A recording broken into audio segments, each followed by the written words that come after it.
Doctor, tema muy interesante. A continuación, el tema de tendinopatía y deporte en opciones de manejo será impartido por el doctor Lisandro Jiménez, que es panameño, pero que trabaja en la hermana República de Costa Rica. Bienvenido, doctor. Gracias. Siempre es agradable estar en la patria. Un gusto estar aquí, un honor también. Gracias a la Sociedad Panameña de Ortopedia y a Gerinaldo por traerme. A mí me toca hablar de las tendinopatías, mezclar algo del deporte y conversarles para que les quede algo y compartir con mis paisanos acá también algo de lo que hemos ido aprendiendo en este camino. Siempre es importante, ahora que hemos hablado de todo lo que es la salud mental, tratar de hacer una pausa y no actuar en el primer impulso. Creo que la compañera que ha estado dándonos las charlas anteriores, eso es muy importante y este señor nos habla mucho de eso, porque nosotros desde chicos siempre habíamos escuchado cuerpo sano, mente sana, cuerpo sano. Y eso es fundamental en todo lo que practicamos y hacemos algo de deporte.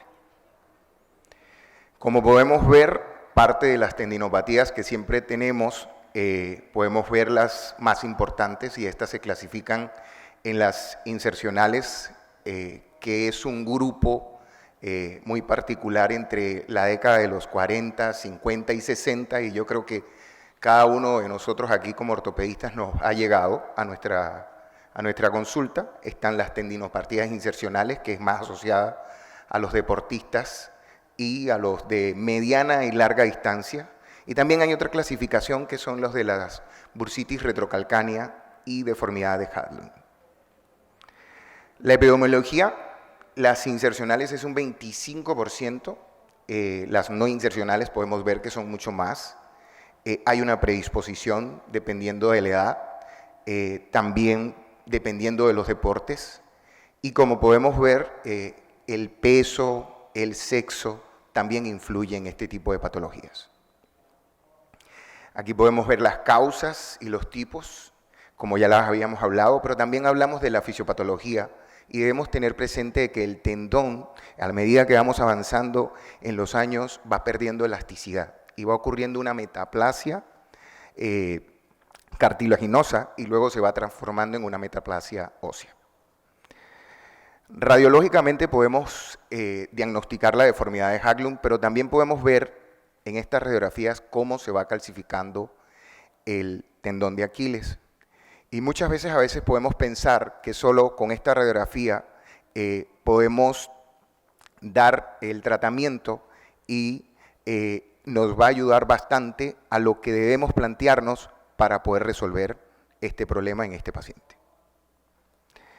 Las bursitis también son muy frecuentes en los maratonistas, en los ultramaratonistas y en las personas que hacen mucha sobrecarga y mucho sobreesfuerzo. Aquí podemos ver lo que es esta parte de la foto en donde estamos corriendo la maratón de Londres, pero lo interesante de esta foto, como lo acaba de hablar el compañero, es que en esta maratón cambia todo, porque el origen en 1908 fue un capricho de la reina Alexandra, porque la maratón inicialmente tenía 40 kilómetros. Y ella había dicho, esta es una parte de la historia, que ella iba a ver la maratón. Después se le ocurrió que no, que la maratón tenía que pasar por donde ella, y ese cambio de esos 42.195 se hace para que la reina y la maratón pase por donde ella estaba en el palacio, y a partir de 1921 se crea la distancia original de 42.195. Como pueden ver, todas las personas que están en esa foto están contentas, incluyéndome a mí. Las tendinopatías no insercionales son en deportistas y en corredores. ¿Cómo diagnosticarlas? Básicamente, aquí podemos ver una resonancia, un ultrasonido y esto nos ayuda a poder diagnosticar este tipo de patologías en estos pacientes.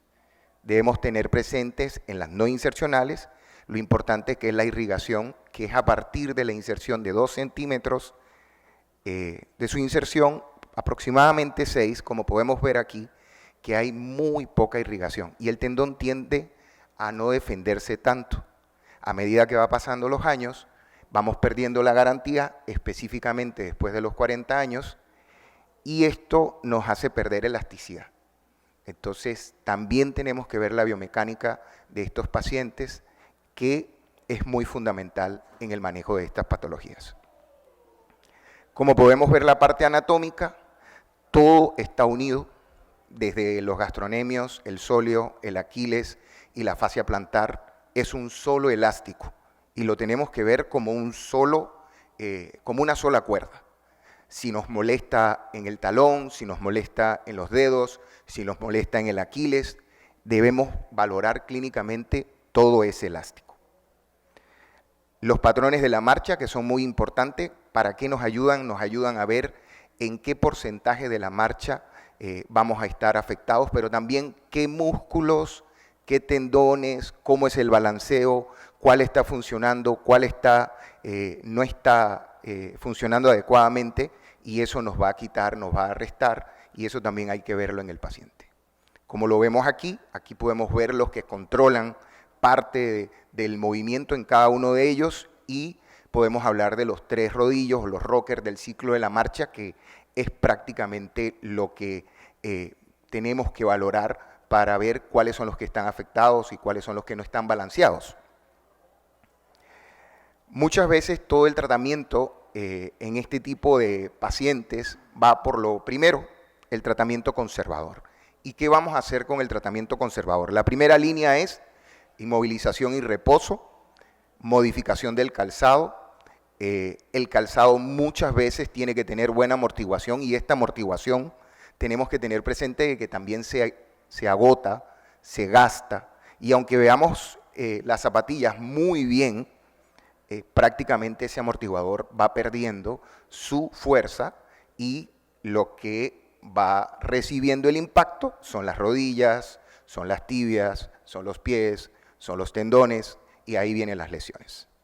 Las plantillas nos van a ayudar a balancear cierto tipo de patrón de marcha y también a corregir ciertas formas de pies, como son los retropiés cabo-varo, en este tipo de pacientes, para que ellos puedan realizar su actividad deportiva y se sientan mejor sin tener lesiones.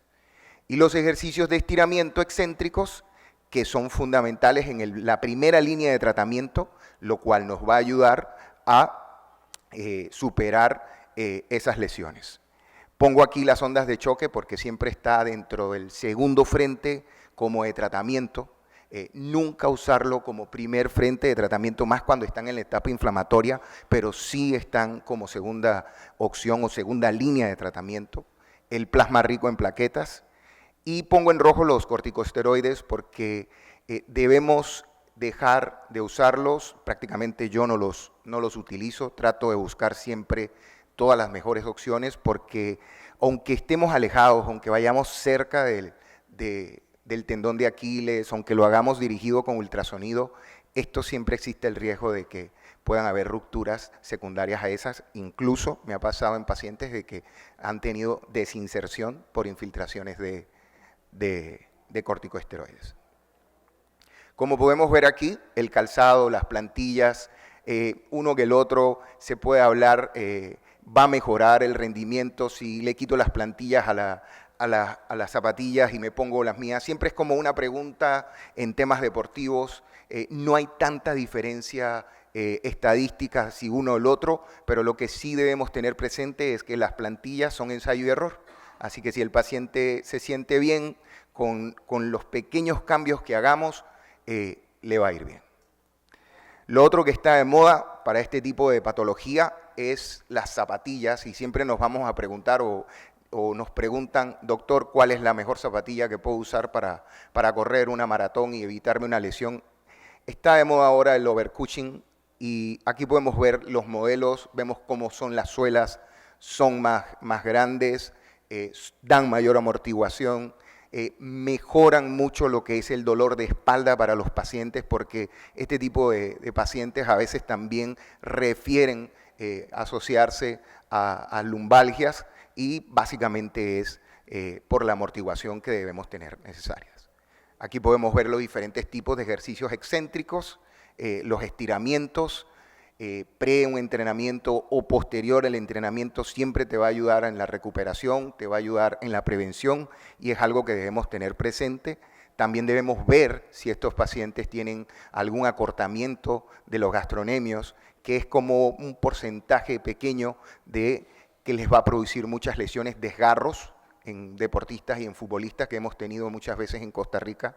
A veces llegan chicos de 17 años que entrenan, van al entrenamiento y de repente se desgarró, vuelve de nuevo, se recupera, vuelve al entrenamiento y de nuevo se desgarra, y básicamente lo que tenían era una patología de gastronemios acortados, y había que ayudarle con eso, y esto es una de las muy buenas opciones en la primera línea. Cuando no podemos mejorarlo con la primera línea, que es el manejo conservador, siempre vamos a tener la opción del manejo quirúrgico, pero el manejo quirúrgico básicamente va a ser en las que son rebeldes al tratamiento, y básicamente este tratamiento es la opción en las tendinopatías insercionales. Y aquí podemos ver cómo removemos la exostosis, el Haglund, limpiamos la bursa, pero también debemos, en ese momento de la terapia, del tratamiento quirúrgico, debemos valorar qué tanto de porcentaje de lesión del tendón está comprometido. Y eso nos va a decir qué opción quirúrgica vamos a usar, dependiendo de la edad. Aquí podemos ver una opción donde removemos la exostosis, vemos cómo lo hacemos con la reinserción, y esta técnica con Arthrex nos ha funcionado muy bien en pacientes entre los 50 y 60 años, y es la opción que nos gusta a nosotros y es la preferida.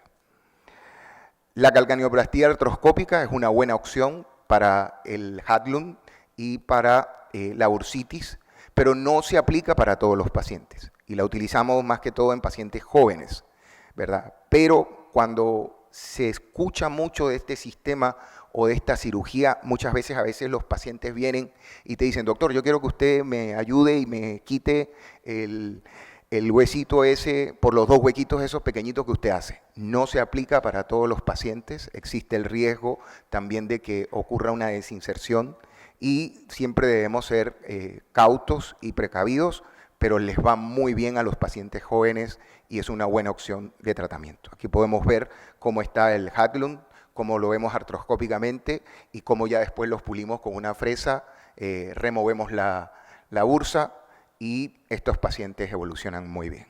Este es un protocolo de este tipo de pacientes. Aquí podemos ver el postoperatorio, cómo se recuperan muy rápido, y esta es una muy buena opción para este tipo de pacientes jóvenes y deportistas.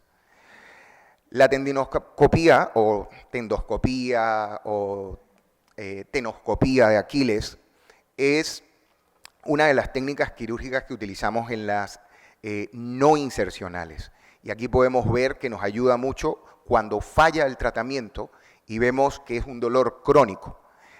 Observamos que lo primero que hacemos es con el trocar tratar de remover, de limpiar esas fibras y esa sensibilidad que tiene o inervación que tiene el tendón de Aquiles, para poderle liberar esa inervación y luego hacer la artroscopía. A ciencia cierta a veces uno no sabe si es eso lo que lo cura o es el líquido que está fluyendo dentro del tendón, pero podemos ver cómo se ve el tendón donde está el puntero iniciador. Y otra de las cosas que hemos ido agregando es hacer como micro alargamientos con el puntero, o entramos y lo vamos como debridando para hacerle que él vaya separándose, y esto le permite una mejor cicatrización. A estas tendoscopías les agregamos muchas veces, si el paciente está con algo de acortamiento, una liberación de Baruch. Algo que traemos y que tenemos que tener presente en estos pacientes es el equinismo. y este es un 10% de los desórdenes en donde hay un balance biomecánico. Por eso es que lo mencionamos. Este señor nos crea un test de Silver-Skull en donde podemos ver qué tanto tienen de contractura o no estos pacientes y cuánto es la flexibilidad, porque así es como va a entender el paciente si tiene más elasticidad, si no es flexible o no. Y con este test podemos valorar eso, donde no hay una dorsiflexión en extensión por encima de 90 grados y ahí el test de Silver-Skull es positivo. Aquí podemos ver cómo flexionando la rodilla se relaja todo lo que habíamos dicho que es una sola cuerda y ahí sí se puede lograr la dorsiflexión de unos 10 a 15 grados. Es interesante esta que les traigo porque aquí podemos ver que a medida son las maneras como podemos alargar el Aquiles, el complejo gastrocnemio sóleo. Y aquí podemos ver que Baruch es el que nos da una técnica mucho más segura y es proximal, pero a medida que nos vamos alargando, el Strayer nos da un poco más de fuerza y el hook también nos da mayor longitud. O sea que a medida distal, mayor alargamiento vamos a lograr. Esta es la que nosotros hacemos una técnica abierta, ya se hace artroscópica también, y lo que nosotros hacemos en la parte posterior de la región poplitea, buscamos la cabeza del gastrocnemio, como la podemos ver aquí, con una pinza de Mixter, buscamos las fibras blancas, aquí vemos cómo detectamos las fibras, esto dura 15 minutos, aquí podemos ver cómo las fibras son removidas.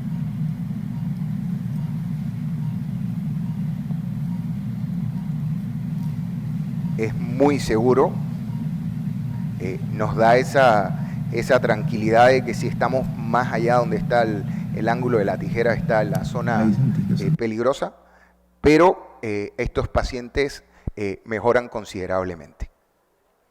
Vemos como ya en las dos posiciones y en extensión logramos que haga dorsiflexión. Y aquí podemos ver las dos con el Strayer y con el Baruch, cómo se ve la liberación, cómo están las estructuras anatómicas, cuál es el riesgo, cuál es más segura y cuál tiene mayor potencia de alargamiento. Esto fue algo que nosotros hicimos en el Hospital de Heredia, que es un hospital de la Caja costarricense. Aquí vimos cómo se lo aplicamos a 80 pacientes con fascitis plantar, también úlceras diabéticas, tendinopatías insercionales. Vemos cómo en las insercionales hubo un 50% alivio, en las no insercionales hubo un 80%. También las mezclamos con las calcaneoplastías en pacientes jóvenes que tenían contractura de los gemelos y esto considerablemente presentó mucha mejoría. Tuvimos una distrofia simpática refleja cuando utilizamos el cauterio, dejamos de usar el cauterio y dentro de las complicaciones siempre hay que tener presente hacer una buena disección para evitar los hematomas. En resumen, técnica con bajas complicaciones, fácil de realizar, rápida evolución y mínimo abordaje. Y esta foto la traigo a alusión porque cuando Panamá fue al Mundial y Costa Rica también fue al Mundial, fue uno de los momentos más alegres que podemos tener todos. Yo creo que ahorita que viene el Mundial, añoramos y esperamos que Panamá también vuelva de nuevo a un Mundial. Y ese es el granito que todos tenemos que ir dejando e ir aprendiendo de este maravilloso deporte. Muchas gracias a todos y es un placer estar aquí.